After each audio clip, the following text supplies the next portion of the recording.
Shalom Obracha, que le bon Dieu vous protège, vous donne la santé, la joie, la prospérité. Be'ezat Hashem, que vous soyez toujours heureux, Be'ezat Hashem.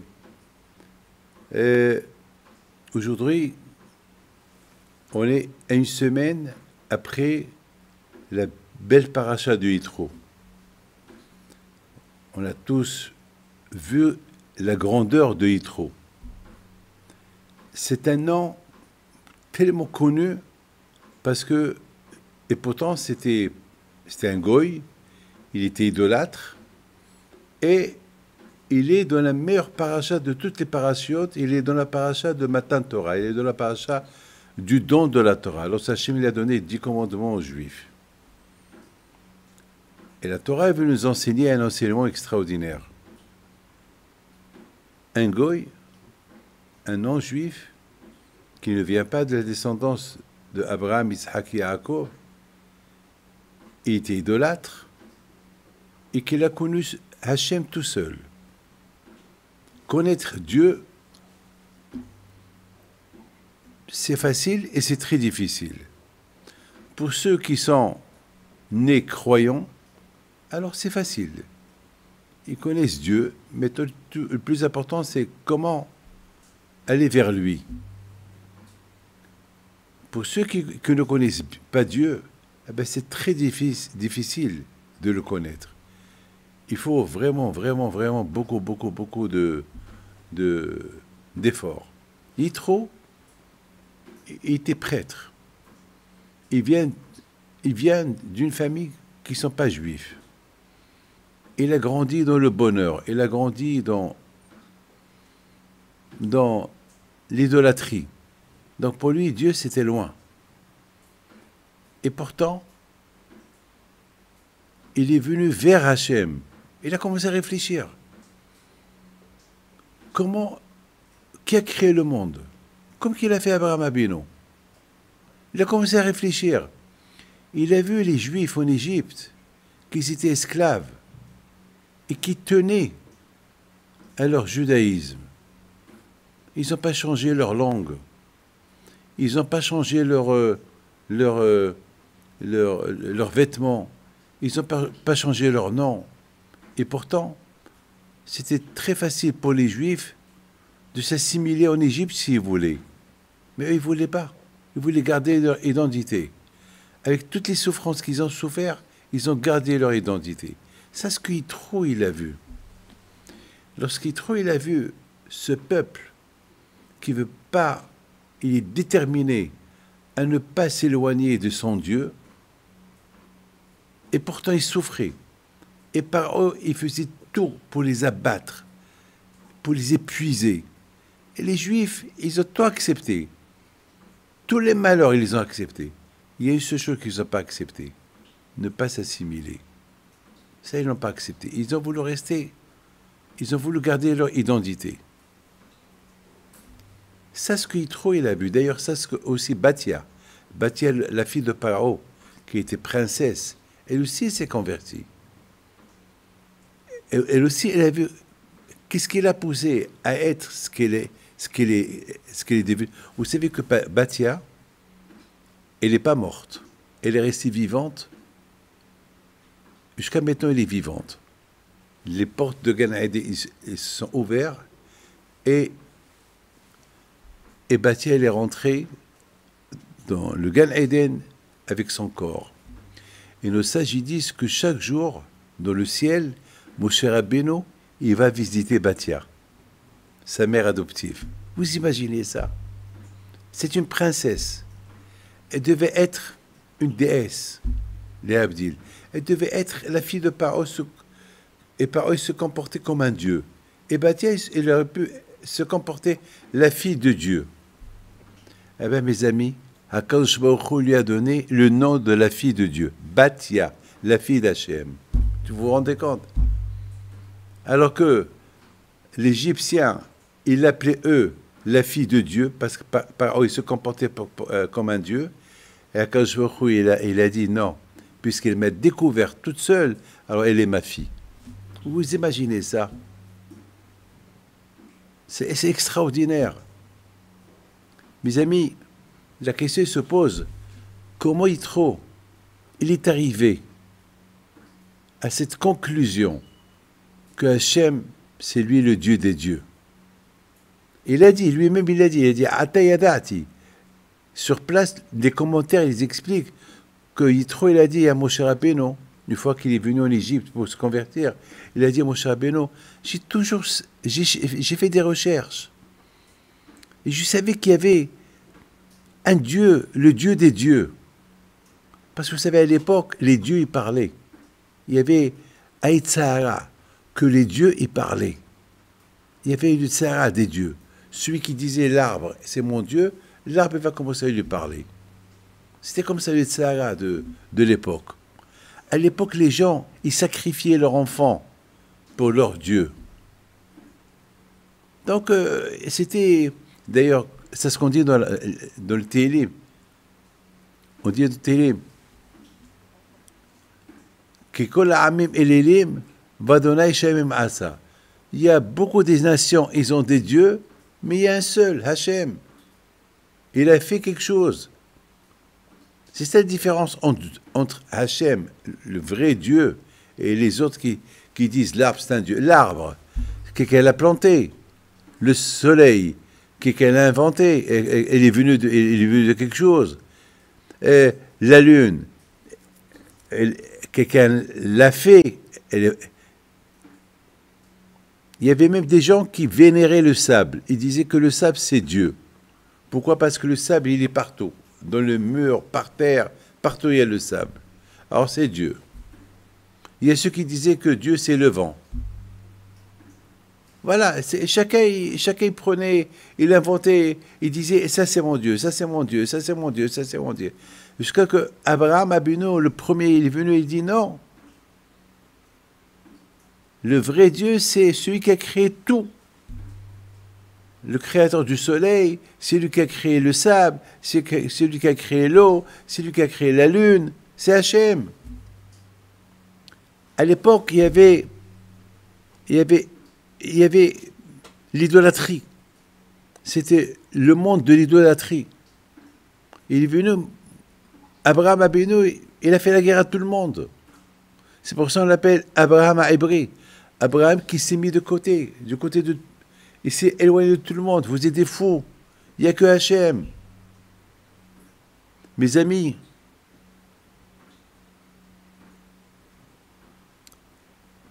Yitro pareil. Yitro et Batia, c'est les deux personnes que eux, ils ont découvert Hachem. Ils avaient tout. Il leur manquait rien du tout. Ils avaient de l'argent, ils avaient l'honneur, ils avaient la gloire, ils avaient tout. Mais ils ont mis tout de côté, ils ont cherché la vérité. Batia, elle a trouvé la vérité. Alors, parce qu'elle a trouvé la vérité, alors Kashmir lui a donné un cadeau. Quel cadeau il a donné à Kashmir à Batia, la fille de Paro? Il lui a donné Moshe Rabbeinu. C'est elle qui a élevé Moshe Rabbeinu, et Moshe Rabbeinu est devenu comme son fils adoptif. Et Moshe Rabbeinu, c'était lui qui a donné la Torah à Israël, était l'homme qu'il était entre les Juifs et Dieu, et Batia, elle est rentrée vivante à Gan Eden. Et chaque jour, Moshe Rabbeinu va lui rendre visite. Ça, c'est Batia. Et Yitro, Yitro est devenu un homme très important. Yitro, il est devenu l'homme que Hachem, il lui a ajouté un nom sur son nom.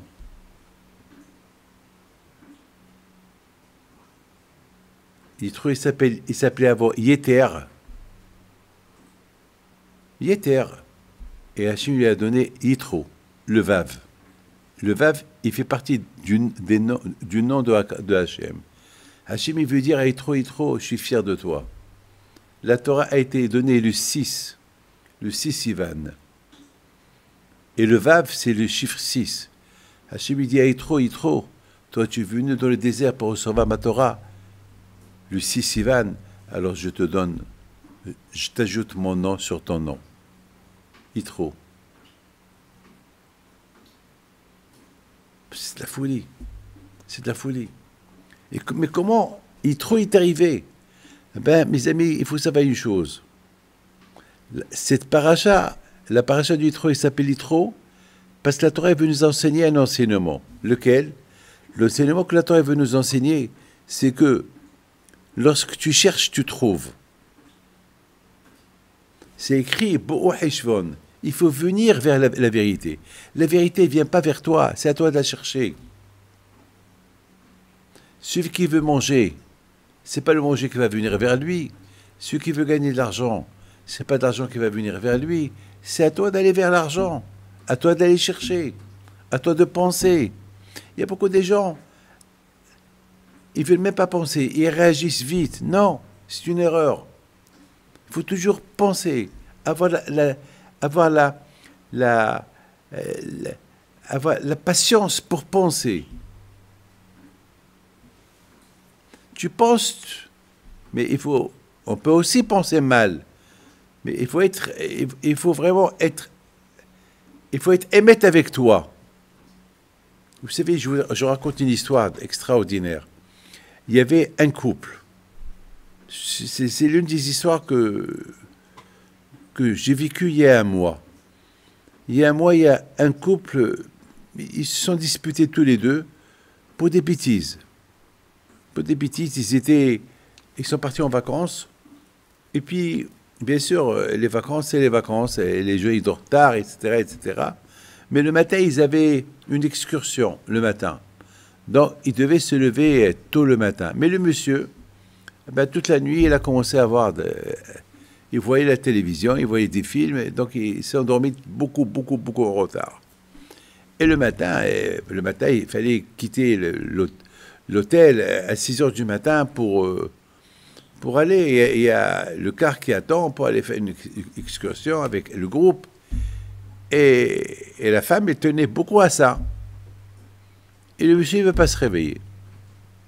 Il ne veut pas se réveiller. Et bien sûr, elle s'énerve. Et à la fin, bien sûr, lorsqu'il a continué à dormir, elle est partie. Alors, il fallait imaginer la guerre qu'il y a eu lorsque le soir, madame, elle retourne. Elle retourne le soir, elle était heureuse, elle était contente. Mais lui, il a passé une journée, il était dans tous ses états, mais non seulement qu'il n'a pas attendu sa femme, mais il a pris l'avion, il est retourné sur Paris. Vous imaginez, en plus, il a pris le passeport. Alors, elle arrive le soir, il n'y a pas de passeport, il n'y a pas son mari. Alors là, c'était la guerre mondiale. La guerre mondiale. Monsieur, tu es en colère. Parce que ta femme, elle est partie sans toi. Pourquoi tu lui prends le passeport? Pourquoi tu la bloques 4 jours? Et là où elle était, c'était à 12 heures de vol de Paris. C'est l'Afrique, là où elle était. Oh là là. Il fallait attendre 4 jours. Vous imaginez, pendant 4 jours, cette femme, dans quel état elle était, dans quelle colère elle était contre son mari. Et non seulement que le mari, il n'était pas gentil avec elle au téléphone, mais il a traité de tout. Mais malheureusement, aujourd'hui, ils sont très mal. Et il a regretté. Bien sûr qu'il a regretté. Mais c'est trop tard. Il a trop dit. Il n'a pas réfléchi. Il a regretté. Mais il ne fallait pas le faire ce que tu as fait, c'est vrai. Elle aussi, il ne fallait pas qu'elle va seule sans son mari. Elle pouvait rester à la maison. Bon, il a fait une bêtise, pas le peine qu'elle s'en aille. Beaucoup de fois, mes amis, on réfléchit mal. On réfléchit, mais on réfléchit mal.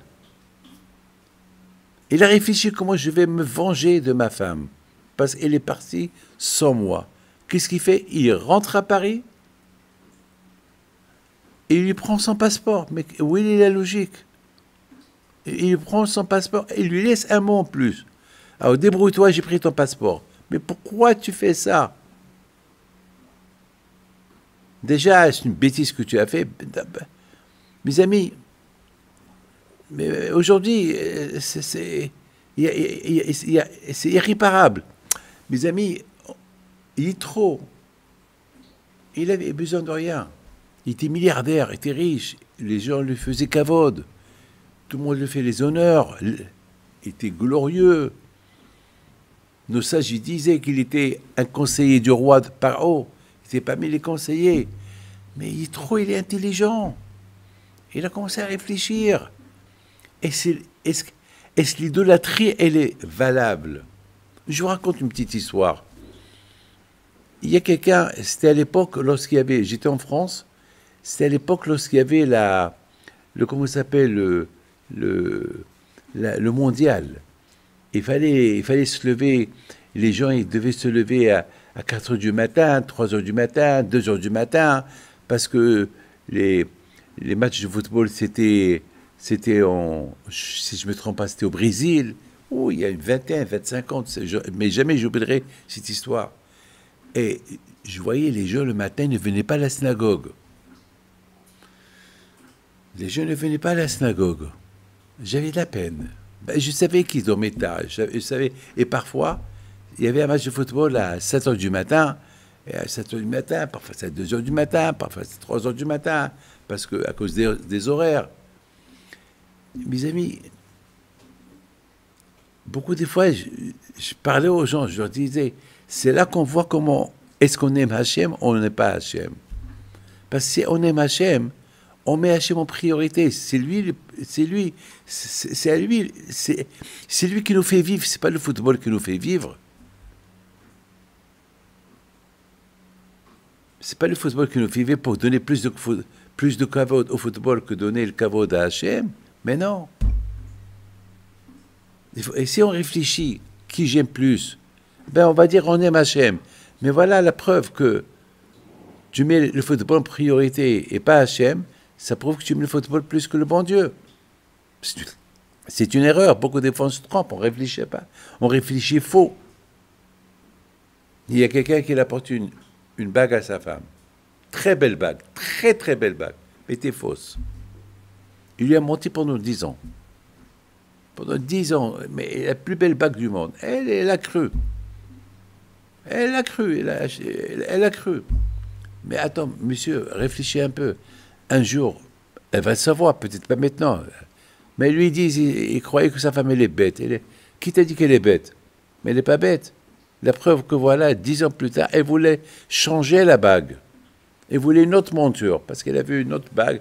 Elle voulait faire une surprise à son mari. Il faut dire à son mari, voilà, merci pour la bague que tu m'as offert il y a 10 ans.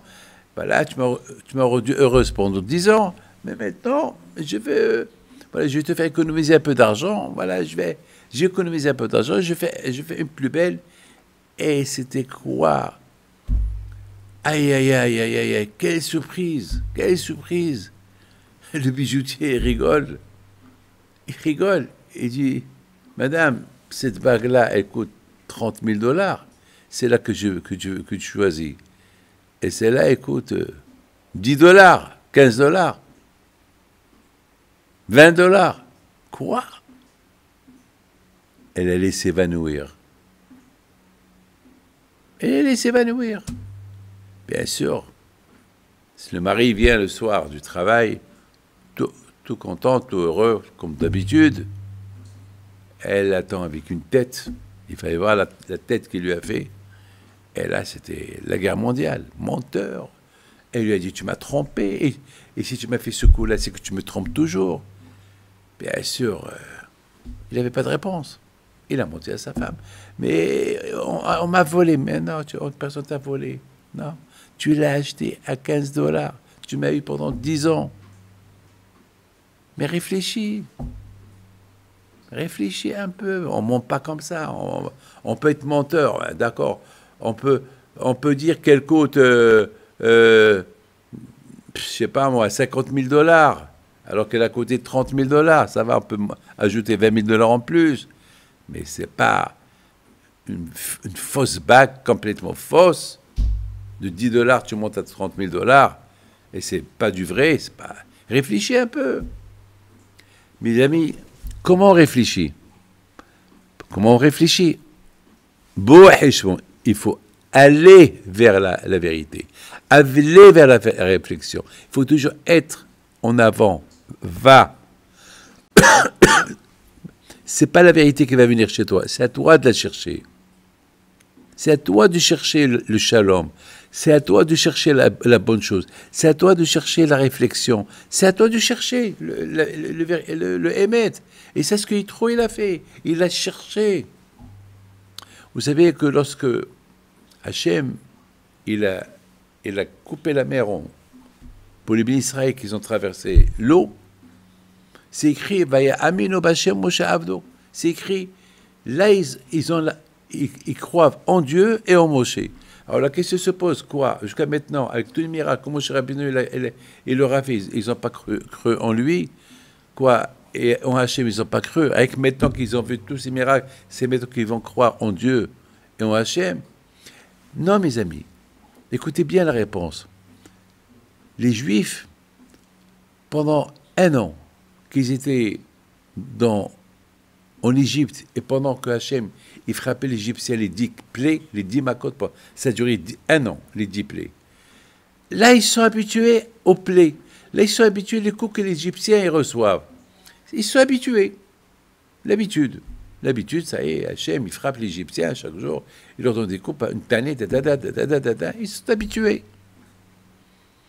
Donc, pour eux, c'est comme mes amis, vous arrivez à la maison, vous trouvez le repas prêt, vous dites même pas merci à votre femme qui vous a rangé le lit, qui vous a rangé la maison, qui vous a préparé à manger. On ne dit pas merci. Les enfants viennent à l'école, ils ouvrent le frigidaire, ils trouvent les sandwichs sur la table, ils trouvent un petit truc. Ils disent merci maman, mais tu as pensé à moi. Non, rien. L'habitude. C'est une habitude. Nous-mêmes, malheureusement, on vient à la synagogue par habitude. On dit, mais pas merci Hachem que tu nous as réveillés le matin, merci Hachem qu'on était comme des morts, merci Hachem que je vois, merci Hachem que j'entends. Mes amis,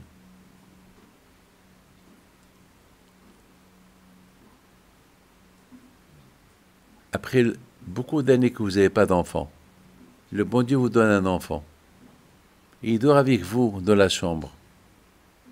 Et vous vous levez le matin pour aller au travail, pour aller à la synagogue. Vous voyez le bébé qui dort. Il dort. Vous lui faites un sourire. Ah, merci Dieu. Merci Hachem. Ah, merci Hachem.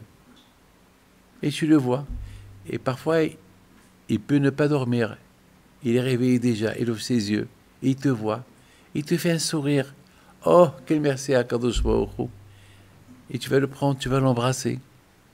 Et tu vas rentrer tu vas aller à la synagogue avec une joie. Est-ce qu'on fait ça à Hachem? Que Hachem, il nous réveille et on est bon Hachem, on est vivant, on est en bonne santé, on marche, on voit, on entend, on sent, on bouge. Non, c'est une habitude. Mes amis, beaucoup des fois, l'habitude, on s'habitue. Vous savez combien on doit dire merci à Hachem pour chaque seconde qu'on respire. Ah, chaque seconde que tu respires, ton cœur il bat, ton cerveau, le sang, il bouge. Baruch Hachem, merci. Est-ce qu'on dit merci à Hachem? Non, on s'habitue. C'est l'habitude. Mes amis, pendant 1 an, les Juifs, ils se sont habitués tout le bien que le bon Dieu leur a fait. Mais lorsqu'ils ont quitté l'Égypte et qu'ils ont vu Paro, il court derrière eux, là, ils ont compris qu'ils ont un problème. Ils voient que Paro, il court derrière eux. Lorsqu'ils étaient en Égypte, ils étaient en Égypte. Il n'y a pas où courir, il n'y a pas où aller. C'est Paro qui reçoit des coups. Là, c'est Paro qui court derrière eux. La situation, elle est différente. Et en plus, ils vont vers la mer, ils sont coincés. Ils voient la mer, ils ne savent pas quoi faire. Ils sont perdus. Et derrière eux, ils entendent « Hé !» Paro qui crie, et l'Égyptien qui crie, et les chevaux qui galopent, et du bruit. Des centaines de milliers de chevaux, et du bruit, ça criait. Là, les Juifs, ils avaient peur. Ils ne savent pas où aller. Ils disaient à Moshe Rabbeinu, Moshe, où on va? Qu'est-ce qui va nous arriver? Moshe Rabbeinu était perdu. Ils ont tous commencé à prier à Hachem. Ils ne savent pas quoi faire. Retourner en Égypte. Aller tout droit. C'est la mer. Faire quoi? À gauche et à droite, c'est le désert. Les Égyptiens vont les rattraper. Ils vont les encercler. C'est fini pour eux. Et Hachem, il dit à Moshe Rabbeinu, dis-leur qu'ils avancent vers la mer. Avancer vers la mer. Faire quoi? Avancer vers la mer. Et toi, Moshe Rabbeinu, tu prends ton bâton, tu le lèves vers le ciel, et avec tes mains, tu vas étendre tes mains vers la mer. Et c'est pas le bâton qui va frapper, et c'est pas ta main qui va frapper. La mer, elle va avoir peur de ta main. Jusqu'à maintenant, c'est le bâton de Moshe Rabbeinu qui faisait les miracles. Maintenant, le bâton, il fait plus de miracles. Ça va être la main de Moshe Rabbeinu sans frapper. Rien du tout. Avec la mer, elle va voir la main de Moshe Rabbeinu. Et ça a pris toute une nuit. Imaginez-vous Moshe Rabbeinu avec le bâton levé vers le ciel et la main étendue vers la mer. Et ils attendent. Et les Juifs qui sont tous là, en train de voir qu'est-ce qui va se passer. Et Moshe Rabbeinu, il parle chaque fois, il parle à la mer. La mer, coupe-toi. Tout le temps, la mer, coupe-toi. Et la mer, elle ne se coupe pas. Est-ce qu'elle a une raison, la mer, pour ne pas se couper? Oui, elle a une raison. Parce que les Juifs, ils n'ont pas encore reçu la Torah. La mer, tous ces tzadikim, tous les miracles qu'ils font les tzadikim, c'est grâce à la Torah. S'ils n'avaient pas la Torah, ils ne pouvaient pas faire les miracles. Les miracles, c'est la Torah. Vous savez, la Torah, elle rend que le tzaddik, ce qu'il veut faire, il peut le faire. Toute la nature, il peut la changer. Il peut rendre tout. Il peut transformer tout avec sa parole. C'est ça la force du tzaddik. Le tzaddik, il commande le bon Dieu. Le tzaddik, il peut dire à quelqu'un, tu auras un enfant, alors que ce quelqu'un, il est stérile. Il ne peut pas avoir des enfants. Et le tzaddik, il peut lui promettre des enfants et il aura des enfants. Le tzaddik, il peut faire vivre quelqu'un. Le tzaddik, il peut guérir quelqu'un. Et le bon Dieu, il n'a pas le choix. Il écoute le tzaddik. Pourquoi? Parce que le tzaddik, il fait plaisir à Hachem. Alors Hachem aussi, il lui fait plaisir. Mes amis, il y a beaucoup de gens aujourd'hui qui ont des bibliothèques pour décorer la maison. Des bibliothèques de tous les livres du monde, des livres bibliques. Mais les livres, ce n'est pas pour décorer. Les livres, c'est pour les étudier. C'est bien d'avoir des livres à la maison, mais au moins de temps en temps, il faut ouvrir un livre et le lire. Les tzadikim, ils n'ont pas des livres pour décorer la maison, ils ont des livres pour étudier la maison, pour étudier dans ces livres-là. Je vous donne un parole d'honneur. Une fois, j'avais un problème. Mon fils, Rabbi Moshe, il devait appeler il ne savait pas quel nom donner à son fils. Et il avait un choix de nom. Et parmi le choix, Lévi Yitzhak, ce Rabbi Yitzhak à Lévi de Rabbi Tchov. Et j'étais au Brésil. Et je ne savais pas quoi dire à mon fils. Il m'a dit, voilà, papa, voilà, je ne sais pas quel nom donner à mon fils. Lévi Yitzhak, ou ça. Il m'a donné une liste. Alors j'ai dit, écoute, après la prière, appelle-moi, je te dis. J'étais dans une synagogue, je me lève, je dis à Hachem, aide-moi, le livre que je vais prendre, sans voir quel livre je vais prendre, eh bien ce livre-là, il faut que l'auteur du livre, il faut qu'il s'appelle Lévi Yitzhak. Parce que j'ai aimé ce nom-là, parce que Rabbi Lévi Yitzhak de Rabbi Tchov, c'est un grand tzaddik. Et dans ma tête, c'est comme ça. J'ai dit à Hachem, aide-moi, que je tombe sur... Vous imaginez, vous avez des milliers de livres, et il faut que je tombe. Alors, je me suis levé et je marche vers la bibliothèque, j'ai changé de direction, et je ferme mes yeux, je prends un livre. Et quel livre j'ai pris? J'ai pris le livre de Rabbi Yitzhak Halevi de Rabbi Chov. J'ai commencé à rigoler tout seul. J'ai dit, ah, c'est super. Ouais. Ça veut dire, c'est le nom que Hachem veut qu'on donne à ce bébé-là. Vous savez, la suite, c'est que le rabbin de la synagogue, lorsqu'il m'a vu sourire tout seul, avec le livre dans mes mains, il vient vers moi. Il me dit, Kvod Harav, monsieur le rabbin, pourquoi vous rigolez? Je lui dis, j'ai raconté mon histoire. Je lui dis, mon fils, Moshe, il veut donner à son fils le nom de Yitzhak, Lévi Yitzhak, mais il faut que je lui donne la permission. Et il a plusieurs noms, parmi les noms, voilà. Et moi, je préfère celui-là, mais je veux que le bon Dieu soit d'accord avec moi. Alors je me suis dit, je vais aller vers la bibliothèque, il faut que le premier livre que je prends, ça soit le livre de Yitzhak Halevi. C'est-à-dire, il y a un sur un million, un sur un milliard que je tombe sur ce livre-là. Et voilà, je suis tombé sur ce livre-là. Vous savez ce qu'il me répond? Ben, c'est mon grand-père. Je dis quoi?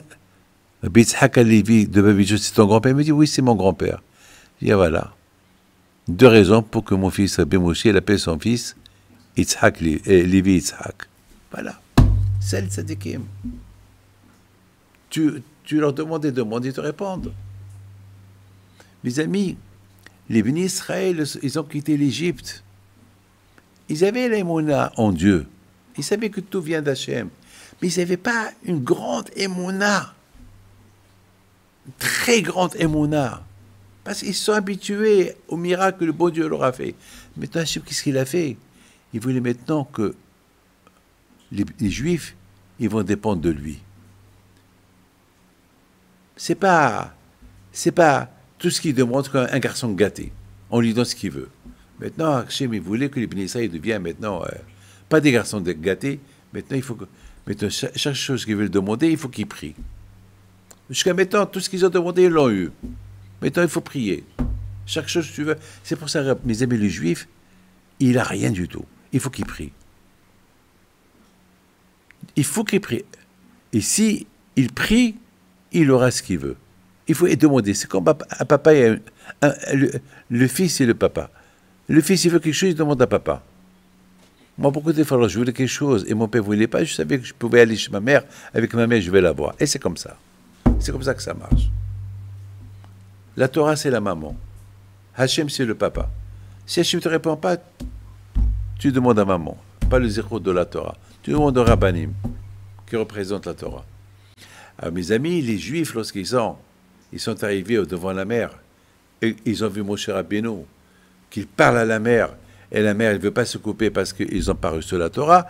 Alors là, Hachem, il dit à la mer, hé, madame, la mer, coupe-toi devant Moshe Rabbeinu et respecte-le.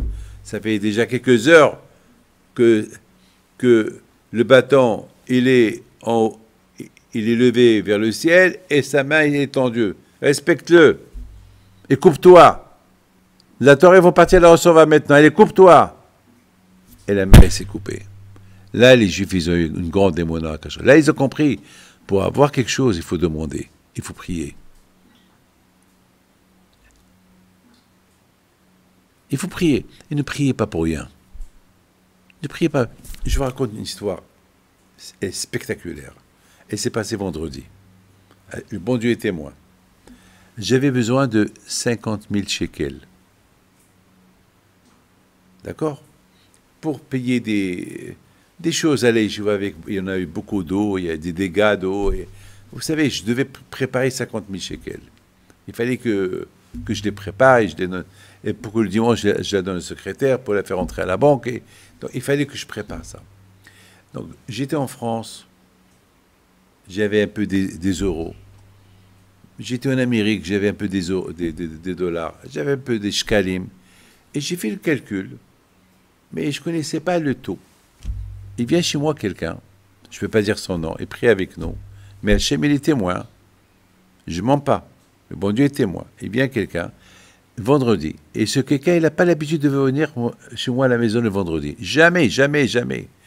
Et là, pendant que j'étais en train de compter, il est venu. Alors moi, en général, le vendredi après-midi, je suis en haut. Et lui, voilà, il vient, et moi j'étais en bas. Alors je lui dis, ah, ça tombe très très bien. Et je lui dis, tu peux me dire, tu as un calculateur? Il me dit oui.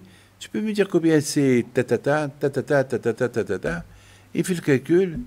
Il me dit, en tout, vous avez 30 000 shekels. Ah bon, Hachem, d'accord. Bon. Après, il me dit, Rabbi David, ben, ça tombe très bien, puisque vous êtes là. Et voilà, et j'ai une enveloppe. C'est à la mémoire de sa mère. Elle a laissé un peu d'argent parce qu'elle a quitté ce monde. Et voilà. Et à la mémoire de sa mère, etc., etc. Et il me donne l'argent. Je dis, je t'en prie, tu peux me dire combien il est là? Il me dit, il y a 20 000 shekels. Je dis, c'est de la folie. Tu es venu au moment que j'avais besoin de 50 000 shekels. J'ai 30 000 et tu m'apportes 20 000, ça fait 50 000. Mais c'est de la folie. Mais c'est Hachem. Ne me dites pas qu'il n'y a pas Hachem, eh? C'est ça, Vaya Amino. Tu demandes à Hachem, il te donne. Ne croyez pas que avoir des yeshivot, avoir 500 familles qui étudient la Torah, je vous donne la parole d'honneur. On vit avec des miracles. On prie Hachem et Hachem il envoie. On n'invente pas l'argent, on n'a pas une fabrication d'argent. Hachem il donne. Il envoie des gens. C'est tout. Nous, on n'a rien du tout. C'est Hachem qui donne, mais il faut demander à Kadosh Baruch Hu. C'est tout, il faut demander à Kadosh Baruch Hu. Mes amis, et vous savez une chose, que... mais imaginez-vous, mais je vous en prie, réfléchissez un peu. Un vendredi après-midi, une fois que j'ai chauffé l'eau pour Shabbat, c'est moi qui ai fait la dafina. Le vendredi, j'ai invité tous mes enfants, j'ai fait une grande marmite de dafina pour inviter ma famille. Jeudi soir, on a fait la Seuda du Yitro avec chez ma fille, comme je vous ai dit, et on a parlé d'Ivret Torah, on a parlé sur les Tunisiens, on les a un peu critiqués, les Juifs tunisiens, et à la fin, on leur a dit merci pour le bon événement qu'ils nous ont donné de définir Seuda du Yitro, et on a parlé du Yitro, et à la fin, mes amis, le vendredi, j'ai préparé mon Shabbat, maintenant, je compte l'argent. Je compte les dimanches, compte les samedis soirs. Non, j'avais besoin de 50 000 shekels. Et Akadosh Baruch Hu, il me les a donnés. Il m'a envoyé un monsieur pour me dire combien j'avais besoin, pour calculer combien j'avais, et pour me mettre une enveloppe où il y a là-bas 20 000 shekels. Ça fait 50 000. Ne me dites pas qu'il n'y a pas Hachem. Mes amis, c'est ce que je vous ai dit tout à l'heure. Hachem, il a voulu que les bénis Israël, ils demandent. Hachem, il veut qu'ils demandent. De l'autre côté, on voit Yitro, qu'il a compris tout seul qui est Hachem, comme Batia. Comment il a compris? Réflexion. Boahishvon. Il est parti vers la vérité. Il est parti vers le Emet. Tu vas vers le Emet, tu trouves le Emet. Mes amis, Rab Chaim Taib Lomet alav Shalom, lui, était très connu. Si je ne me trompe pas, peut-être... il y avait... C'est un grand tzaddik en Tunisie. Il y avait sa petite fille, qui est venue chez moi il y a 30 ans peut-être, 30 ans, 35 ans, je ne peux pas vous dire. Une de ses petites filles, qui n'était pas religieuse. Et je lui ai dit, mais comment? Une fille comme toi, tu n'es pas religieuse, mais il faut... Et je lui ai donné sur la tête, comment? Un grand-père comme ça? Il m'a dit, ben justement, je vais aller en Tunisie pèleriner mon grand-père, une bracha. Je lui ai dit, allez, si tu veux, et prends une photo du tzaddik, tu me l'amènes. Elle vient, à l'époque, il n'y avait pas les téléphones. À l'époque, il y avait des petits appareils que tu prends une photo et la photo, elle sort. Elle est partie, elle a pris 2, 3, 4 photos. Elle a eu peur. Parce que toutes les photos qu'elle a prises de la tombe, la photo était à l'envers. Il n'a rien compris. Toutes les photos qu'elle a prises en dehors du tzaddik, ils étaient normales, sauf les photos qu'elle a prises du Kéber, ils n'étaient pas normales. Elle a eu peur. Lorsqu'elle est retournée à Paris, elle vient chez moi. Elle avait peur, elle m'a dit, regardez, la même appareil, toutes ces photos. Mais chaque fois que je suis rentré et j'ai pris la photo de la tombe de mon grand-père, elle est à l'envers. Et après, je vais quelque part, la photo est là.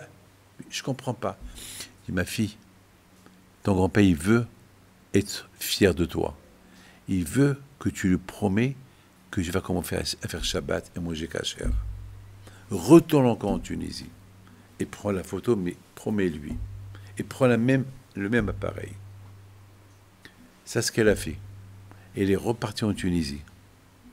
Elle a promis à son grand-père. Elle a pris des photos. Lorsqu'elle a développé les photos, elle a vu que toutes les photos qu'elle a prises, ils étaient à l'envers, mais les 3 photos qu'elle a prises du Kéver, ils n'étaient pas à l'envers. De la folie. Ne me dites pas. Les tzadikim, ils sont morts, ils sont vivants. Elle a fait un grand échouva. C'est une histoire à raconter. La deuxième histoire que je raconte, et c'est de là qu'on va y amener au Bachir Moshe Abdo. À partir de là, les Juifs, ils ont commencé à croire en Dieu et en Moshe. Quand lorsqu'ils ont compris que ça y est, il ne faut pas être gâté. On ne peut pas recevoir les choses gratuitement. Tu veux quelque chose, il faut la demander. Jusqu'à maintenant, en Égypte, Hachem vous a donné sans demander, sans que vous ayez crié, vous a donné tout. Maintenant, à partir de là, maintenant que vous avez quitté l'Égypte, vous voulez quelque chose, il faut la demander. Mais il faut la demander avec la Torah. Bien sûr, mes amis, avec le Kouah de la Torah. Je ne peux pas fumer Shabbat et demander à Kadosh Baruch Hu, sois un peu intelligent. Sois un peu intelligent. Tu ne peux pas donner une gifle à ton père. Tu dis, donne-moi, achète-moi une Mercedes. Donne-moi une Porsche. Sois un peu intelligent. Sois honnête aussi. Réfléchis un peu. Donc, mes amis, dans cette paracha, dans cette histoire de Matan Torah et de la paracha de Yitro, il y a 2 choses à apprendre. Première chose, réflexion avant d'agir. Deuxième chose, Torah, vivre la Torah. Il faut pas la vivre dans une bibliothèque. C'est pas avoir une belle bibliothèque de livres de Torah et je fais rien du tout. Ça ajoute rien du tout. La belle histoire que je voudrais vous raconter, c'est Bishwa Bessis, Alav Shalom, qui était un grand tzaddik tunisien. Enfin, cette semaine, on est tunisien parce que ce Shabbat-là, on a fait un bon Shabbat à la Tunisie, ici à Ra'anana, avec un bon païtan, Yoav Taïeb, avec une très belle séouda de Yitro, que les Tunisiens ont fait pour toute la communauté Blainara. Donc, on nous a remis un peu dans la vraie émouna des tzadikim. Baruch Hashem, grâce à Dieu. On a la émouna, on a vécu comme ça, on a grandi comme ça. Mes amis, elle a connu l'histoire de Bishwa Bassis qu'une fois, il n'y avait pas des roseaux. Il n'y avait pas des roseaux pour faire la souka. Parce que les commerçants, ils ont triplé le prix. Et ils n'avaient pas les moyens pour acheter ces roseaux pour faire la souka. Et ils sont partis chez Bishwa Bassis. Il leur a dit, j'interdis aux Juifs d'acheter le roseau. Et personne n'a acheté des roseaux. Et presque la fête de Sukkot, elle rentre, et les Juifs, ils n'ont pas encore fait leur soukha parce qu'ils n'ont pas de roseau. Et les autres, ils ont triplé 10 fois les prix de roseau parce qu'ils ont dit, on va s'enrichir cette année avec les Juifs. Alors, à un moment donné, il y a eu quelques commerçants ils ont commencé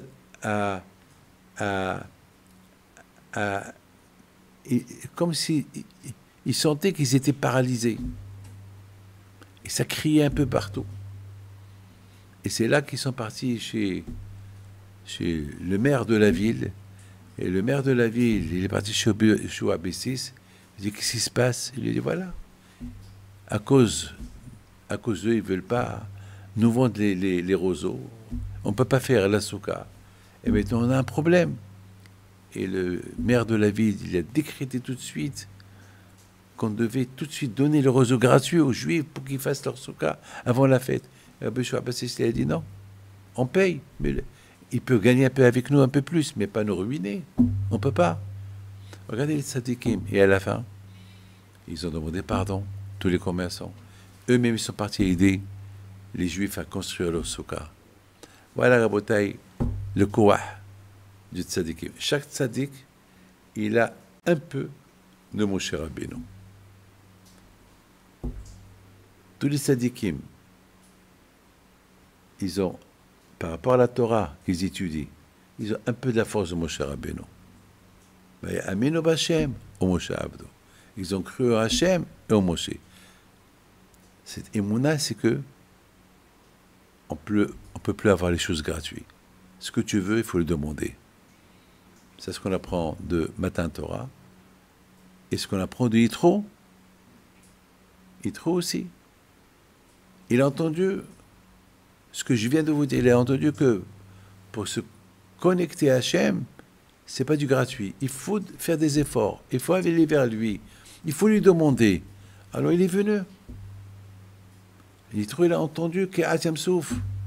Qu'At Yam Souf, lorsque la mer s'est coupée, c'est pas coupé. Jusqu'à que les Juifs, ils ont prié. Ils ont demandé à Hachem, ça, et maintenant on te demande, fais-nous un miracle, aide-nous. Ah, là je vous aide. Vous voulez de l'aide d'Hachem? Demandez-lui. Qu'Hachem vous protège et vous donne la santé. Le judaïsme, c'est pas une bibliothèque. Le judaïsme, c'est pas avoir une religion et les stocker. Le judaïsme, c'est exercer la Torah, les mitzvot. Que Hachem vous protège et vous donne bracha v'atzlaha. Amen.